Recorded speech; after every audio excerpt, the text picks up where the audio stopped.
Morning, Elevation Health, friends and family. This is Dr. Dave Yachter here. A very important message to share with you this morning.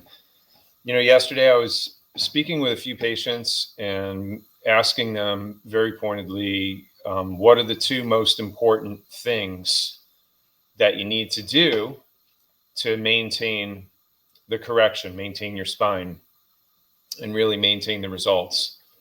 And it was interesting that the answers that I found, this episode, by the way, is relating to proper spinal hygiene. So that's what I was asking the questions to see and assess how well their understanding was of this. So follow along with me and see where you fall into as far as what kind of patient you are. There's really two types of patients that I take care of, and some of them really are more focused on the benefits of chiropractic care in terms of the health benefits, what it affords them to do in terms of their lifestyle, their activities, whether they've been able to reduce and get off medications. They have more energy, they're healthier, they go to the doctors less. So they're really more focused on getting their adjustments. And some of them, they don't do their home care all that consistently, but they always try to do their best. And then others really kind of get lost in the corrective part of things structurally. And this is interesting, and I forget about this sometimes because only 2% of the chiropractors do the type of corrective care that we do, where we incorporate home care. Most of the chiropractors don't do anything to help their patients in terms of home care, in terms of structural correction and support. So what I find is sometimes people, my patients, get lost in the corrective part of this. And once they see a good change on an x-ray, they figure, well, that's it. All I need to do is my home care. And that was really where a lot of the conversation was going yesterday, when I was asking a couple of people, what are the two most important things that you need to do to continue to maintain the results that you've gotten up to this point? Make sure that you never go back to the condition you were in when you first came in.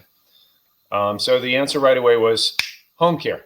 Yes. Okay. That's good. That's one of them. What's the second thing? And so long pause.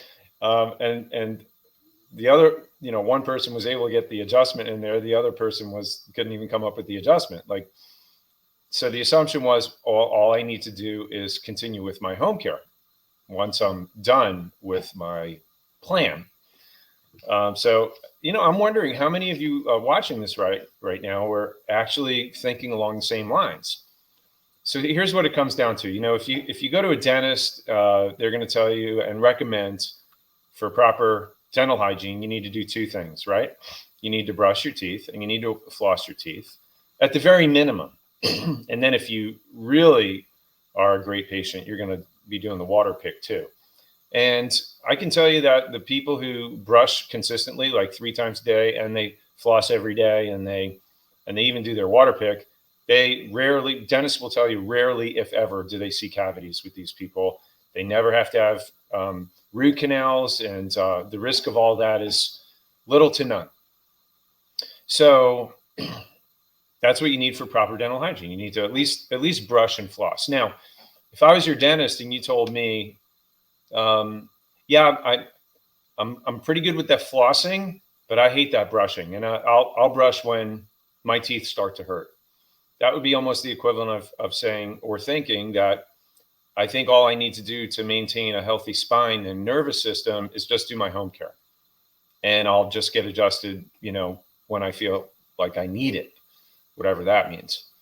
So again, we're falling back into that if it ain't broke, don't fix it method, which is 180 degrees from what I always start all my patients with in terms of educating them that just because you feel good, it doesn't mean that you're healthy. We know lots of people that feel great and they die of, heart attacks, instantaneously, just with no warning. Well, obviously somebody who dies from a sudden heart attack 10 minutes earlier before they died is not healthy. And same can go with people who get, tragically diagnosed with cancer and not feel anything, no warning signs at all, with cancer ravaging their body for a period of years. before it's diagnosable. So we fall into that same trap again, always, constantly, because that's the environment that we live in. And when we assess a patient's progress, part of it is, yes, how you're feeling, but the other part of it is how you're functioning, which is independent of how you feel. And really what we rely on is objective findings, tests, x-rays, scans, thermography, heart rate variability. And these are the things that I use to determine where a person's progress is and what they need for maintenance. So it comes back down to these two things, what are your goals and what are you focused on? Why do you continue to get adjusted, and why will you continue to get adjusted for the rest of your life? And if you choose not to, well, that's a choice. I mean, it's always everybody's choice. It's just like you choose to whether or not you continue to brush your teeth. You don't have to continue to brush your teeth, only the ones that you want to keep. Now, I will say this, if you are a patient with a significant amount of degenerative disc disease and you started with that, started off under care with that, phase 2, phase 3, significant advanced degenerative disc disease, you really need to be careful in terms of your frequency, in terms of how often you get adjusted or not. Because studies show that if your spine gets subluxated, if you get out of your car the wrong way, or you sleep the wrong way, or you lift something, or you get up out of a seat the wrong way, whatever it is, it causes your spine to shift back into its bad old subluxated position. If you let that sit there long enough, and the studies show between 10 and 15 days, if that joint becomes locked, immobilized, and not corrected, not adjusted, if it stays like that, within a period of 10 to 15 days, that joint will continue to degenerate, which means your body will lay down calcium, and that degenerative disc disease will begin progression once again. So how do you avoid that? Well, again, for all of my patients who have advanced degenerative disc disease, you know who you are. You know what your x-rays look like. Your recommended frequency of maintenance should never go beyond every 2 weeks. And that's the standard of care. Now, again, if you choose to go longer than that, that's up to you. But the risks are involved and inherent, and you will only find out if that's working at progressive exams. And hopefully at that point, if there is something that has regressed, it's not too late to catch it. But everybody is different. But what I can tell you is, if you want to address your spinal hygiene properly, it's impossible to do that with just home care and not adjustments. And I was thinking about this, and it is really insane. And so what's the definition of insanity? Doing the same thing and expecting a different result. Home care can't get you the benefits of the wellness that adjustments create in your body. In other words, every shred of research that's ever been done with chiropractic care and studies that show improvement with kids and ear infections, asthma, allergies, reducing blood pressure, menstrual pains, just every facet of health that's been demonstrated through the clinical science of chiropractic, none of it has ever involved utilizing home care. It's all just been simply from how the body responds to the input of an adjustment. When you open up a nerve channel and you remove interference from the amazing intelligence inside of your body, allowing it to do what it was created to do. Home care cannot do that. You have to have the application of hands or an instrument to the spine to mobilize a joint, to stimulate the joint and the nerves, to remove the interference from what's stopping the body from doing what it already knows how to do.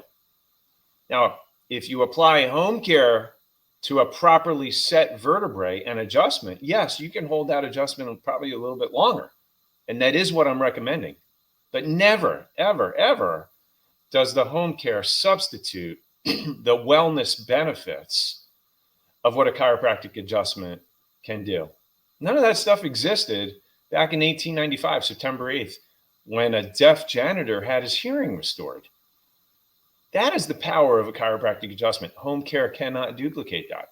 Now, if you use the home care, again, as I said, as an adjunct or a supplement to help you stabilize your spine in between your visits, you're on the right track.